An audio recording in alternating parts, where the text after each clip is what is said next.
I'm your host, Bonnie Wiscombe, and this is Burning Brightly, a podcast for moms of faith who are feeling called to share their light with the world, but wonder if they're prepared for the task. As a life coach, entrepreneur, and mom to a large family, I'm honored to be your guide as you face this exciting new phase and begin making your mark. This is where we help each other find the courage to shine.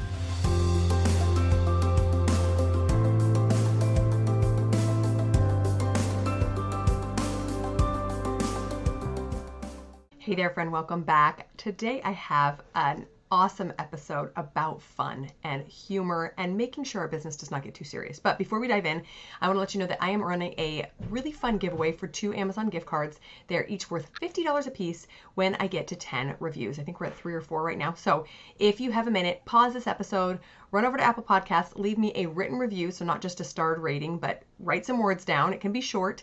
And then take a screenshot of it and email me at info@bonniewiscombe.com.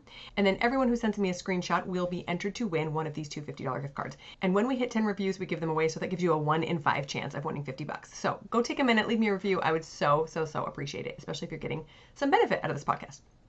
Okay, so now let's dive into our content today. First of all, let me just say that I know sometimes business feels like a big deal. Especially when we talk about answering this call that God is sending us. It sounds so serious. And admittedly, even my intro for this podcast is a little heavy. I'm thinking about redoing it. But I made it this way simply because I want moms to understand what a privilege it is to be able to build a business from home, in your pajamas, put it out into the world and feel fulfilled and make an impact for good and make some money and help support your family while we simultaneously shine our light into the world. It's a beautiful, wonderful thing. But I also don't want any moms to freak out because they feel like it's this big, serious deal and they cannot fail. In reality, it's so not a big deal. It's just not. It seems scary, I know, and it seems like there's a lot on the line, but in reality, it's just a path. If you're not ready, or you get cold feet, or you start a business and it loses all its money in 3 months, it's all okay. It's all just a trial, just an experiment. We'll talk about the experiment aspect in a minute because I think it's so powerful. But I just want you to realize that the truth is it's just a path like any other. Do you guys remember those old books, Choose Your Own Adventure books, where you would read a chapter and then you get to choose what the character does and then you flip forward or backward in the book? So fun. That is what this is. It's just a choice. And it's going to take me to this chapter and I'll see how that goes. And maybe I'll flip back and make a different decision because sometimes you regret your decision and you think, actually that taught me some lessons, but I don't want to go down that path anymore. Great, that's totally possible. But just don't go into this thinking it's all or nothing, it's do or die, you have to succeed or else. It's not. It's just a fun path. And it is actually one of an infinite number of paths for your life. You can choose any one you want.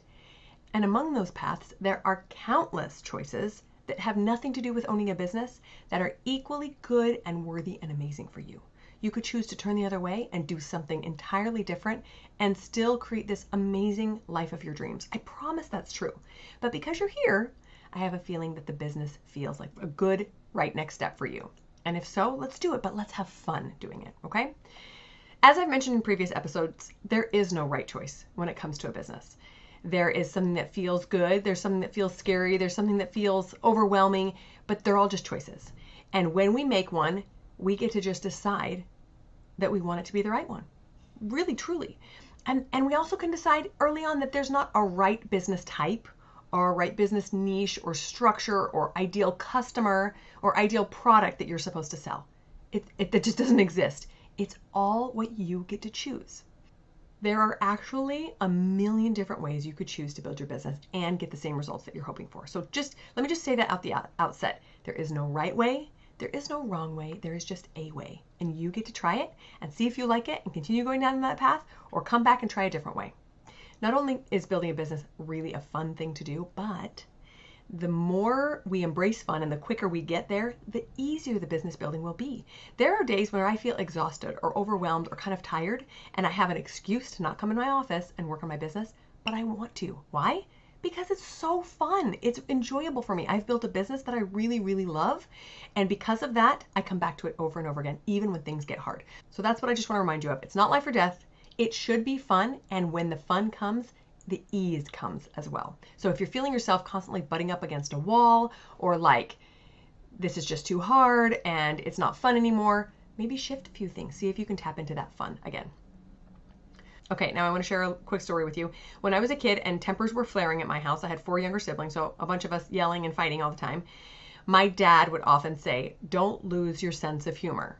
Remember, don't lose your sense of humor. And admittedly, in the moment, it usually drove us crazy. Whatever, Dad. Shut up, Dad.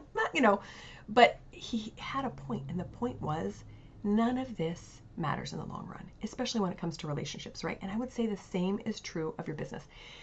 It's a great reminder that life is very rarely as serious as we want to make it. And sometimes that heaviness can just create all this unnecessary drama, and it weighs us down, and it makes things so much harder than it needs to be. So a business that is built under that kind of enormous pressure is bound to fail. I'm telling you. It's like a garden. The analogy I like the best is it's like a garden that needs to feed your family immediately. I don't know if you've ever grown a garden, but it's not a great way to feed your family tomorrow. It takes some time and some nurturing and some patience. If you needed your garden to feed your family tomorrow, you would be out there just desperately planting and sowing and watering and fertilizing. Let's go, let's go, let's go. We need to eat. You know that's not going to work. You would have no patience for those little sprouts to come up and gradually grow and create these amazing vegetable plants, right? And as soon as anything popped out, you'd be out there going, come on, come on, come on, come on. Not big enough. Let's go, let's go, let's go. Your poor little plants would just suffer under that kind of a care. But a business that is instead built on curious possibilities instead of that enormous pressure allows for fun and enjoyment to just flow easily. And it allows for this leisurely watering and patient fertilizing. And even, if I might go all the way there with this metaphor, a relaxing afternoon spent in the hammock watching your tomato plants grow, right? It allows for fun and enjoyment along the way. Doesn't that sound so much better than sitting there desperate to make money tomorrow or for your business to grow today? Just let it be easy and let it be slow if it needs to be, because chances are good it will be. Okay, so now I've convinced you that you want to let go of some of that pressure and lean into this enjoyment, but how do we do that? Well, the first step is your thoughts and your words. You know I'm going to come back to this every time.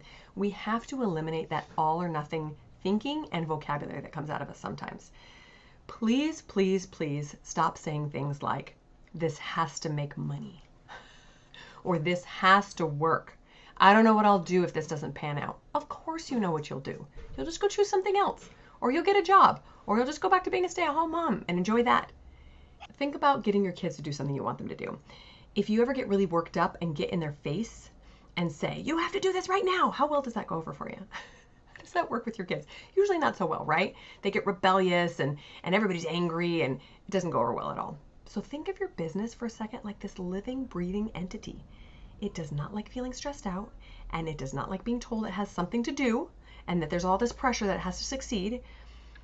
So just stop with the thoughts like, oh, this is my last chance to make something work from home. Or, oh my gosh, if we don't make extra money, things are going to be desperate. No, none of that is necessary. We're going to give our business plenty of time and patience and love to grow slowly like that tender little garden that we want to grow.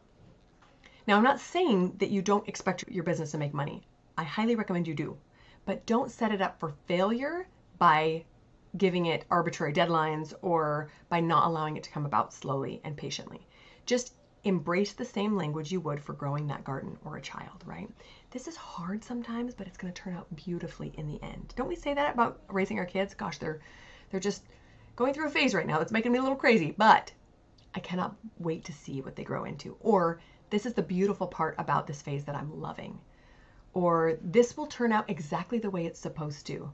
I can't wait to see how this is going to help support my family someday. Just this slow, patient, joyful language and thoughts is going to set you up for so much more success. In addition to watching and managing those thoughts and words that come out of us, beware of decision fatigue. So starting a new business requires a ton of decisions. You have to choose a website and a platform and branding and a niche, and you have to choose your elevator pitch or how you're going to present yourself to people, what kind of products or services or offers you want, how to deliver it, how to price it. Sorry if I'm freaking you out, but these are just choices that come up for us, right? And decisions we have to make. It can be very easy to allow ourselves to drown in these decisions and not be able to come up for air. We're just so overwhelmed because of all the things we have to decide. I have a really simple and easy strategy I'm going to teach you if you tend to get overwhelmed by decisions. And even if you jump into decisions and tend to regret them a little bit later or think maybe you should have thought a little bit longer, this is a great strategy for everyone, the impulsive and the ones that can never make decisions. And I call it 1-1-1. super easy, right? You give yourself 1 day to gather all the necessary resources. So let's say, for example, you're learning about how to build your own website. So day 1, you're going to go and ask your friends how they built their websites. You're going to go do some Googling, find different platforms to build a website on. You're going to read testimonials, read some tech articles, just gather information. Then the second day, that's the second one, you give yourself a day to read through it all. So the first day is just gathering, the second day is reading it. You're going to read the testimonials, you're going to read the articles, you're going to maybe even play around with some of the software, see how hard or easy it is. And then on the final day, that last one, you make the decision. Whether you feel prepared or not, whether you feel like you could spend more time researching, it doesn't matter. That third day is the day you make the decision. And what I have found, I tend to be the one who jumps into decisions and doesn't always take plenty of time. But this strategy makes me move a little bit slower, allows me to sleep on it, and keeps me from making impulsive decisions that I regret later. And for those of you who maybe take forever to make a decision, this will keep you on track to making those decisions in 3 days or less. Okay, so try that one out. Now, if you are at the very beginning stages of building your business or stuck somewhere in the middle and you're still not up and running online, then I highly recommend you check out the show notes for a link to my 30-day calendar for building your business. I've created this really comprehensive guide to get you up and running in just 30 days. You don't have to do it in 30 sequential days. You can take 2 months and just, take a day off every other day.